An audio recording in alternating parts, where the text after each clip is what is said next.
Good day. My name is Chioma Woke. I'm the head of HR for Zymex Group. Today, we'll be discussing business etiquette. We all know, I'm sure we've all heard of the word etiquette. Etiquette is just a guideline on expected behavior. So it could be expected behavior at home or in the workplace.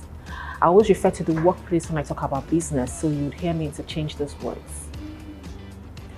So what basically encompasses etiquette is respect, good manners, and good behavior. That's the expectation for you in the workplace. When you behave in such good ways, you make other people around you comfortable. And that's the whole idea. It reduces friction in the workplace or in the business sphere. Now, it also enables you, or it's also a guideline that enables you to behave sensibly and appropriately. It teaches you how to walk, how to talk, and how to behave. It also teaches you how to make a good impression that is lasting. And by so doing, it enables you to earn respect and appreciation in the business sphere. So I'll just start with a few guidelines as it relates to the business. The first thing I always talk about is time. Time. Be timely. I mean, there's a saying, early is on time and on time is late. What it basically means is that if you have a meeting, for example, that's been set up for 2 p.m., you're expected, whether it's a virtual or a physical meeting, to be ready for the meeting by at least 1:45 p.m. When you come in there, you talk to, you greet people around you, you settle down, you bring out your notepad, your pen, and then you are ready for the meeting at 2 o'clock. But if you say, okay, I'll wait till 2 o'clock, which is the meeting time, by the time you come in and you settle in, it's past 2. And that's why we mean on time is late. If you're given a task, you ensure you complete it within the specified time. If you can't meet the time that you have stated you would complete the task, it makes a lot of sense for you to reach out to whoever it is who has assigned the task to you, letting them know that, oh, I know you're expecting so and so from me on so and so day, but I'm unable to complete this task because of things that have come up. And I would appreciate if you give me up until so day to complete this task.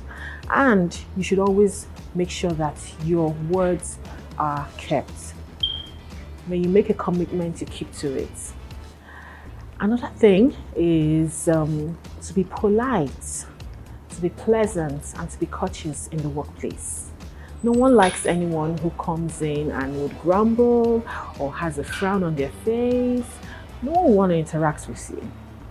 If you're coming into a workplace or a business space, the expectation is that you'd have a smile on your face and you're welcoming so that people can actually talk and engage with you.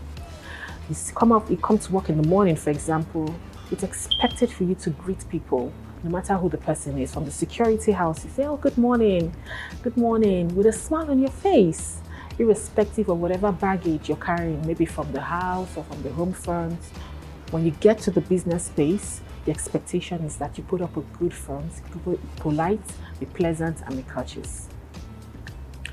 Another thing is, I would like to talk about a few things that are like unwritten rules in business. One of them is to always exceed expectations. If you're given a task, think out of the box, be creative, deliver the task beyond what is expected from you. When you do such, people would want to associate with you, want to rely better on you. And of course, your respect in the business space would increase. Another unwritten rule is follow the hierarchy, follow the chain of command.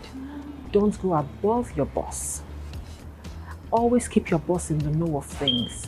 And one thing that a lot of businesses have adopted, especially my company, is to have group emails so that everybody is informed.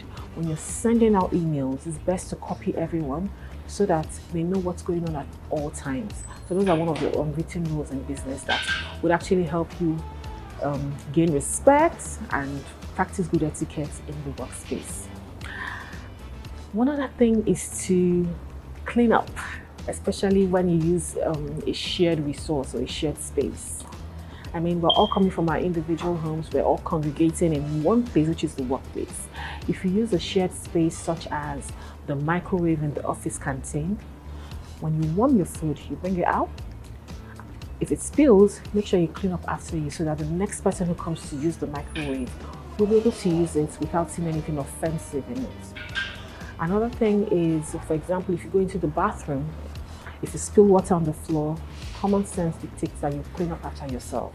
You probably don't have to clean up yourself, but you can get a cleaner to clean it up for you if you don't want to do it yourself. But make sure it is done before you leave that space. If you borrow any item from any of your colleagues, please return it, especially when you're done with it. I've had people come and say, oh, can I use your pen? And then you take the pen and you use it and you don't return it. Please return it. If you use up a resource, such as at the printer, you print things and you use up the papers, replace the papers. Don't just leave the box empty. So these are little things that you can do to ensure that there is no friction in the workplace, and this means you're practicing good etiquette, especially in the workplace. Another thing I'll say is that you should not overshare your personal life. We try to keep gossip at the minimum in the workplace. When you don't overshare, there's really nothing to talk about you, so it reduces any sort of gossip. Always remain calm, no matter how upset you are. I would always tell people that when you're upset, don't send an email. When you're upset, don't confront the person that is making you upset, because we're humans, tempers could rise. What I'll typically advise you is, if you're upset, take a walk. It could be for 5 minutes. Just take a walk and cool off. Try to avoid shouting. I have some people come and they're upset and they're shouting and they're hitting the table. That's bad etiquette in the workspace, because you're making someone else uncomfortable by your actions. So make sure you take a walk, try to remain calm, avoid shouting, try and modulate your tone. And the last but not least is that you should learn to accept criticism. If you're closed up, no one would want to tell you what it is you're not doing right. But when you listen to people, because I mean, we're all learning, nobody's perfect. When you listen to people, you get better at whatever it is you're doing. So when people criticize your work, don't take it as, don't be offended by it. Rather, accept it and learn to do better. So thank you very much.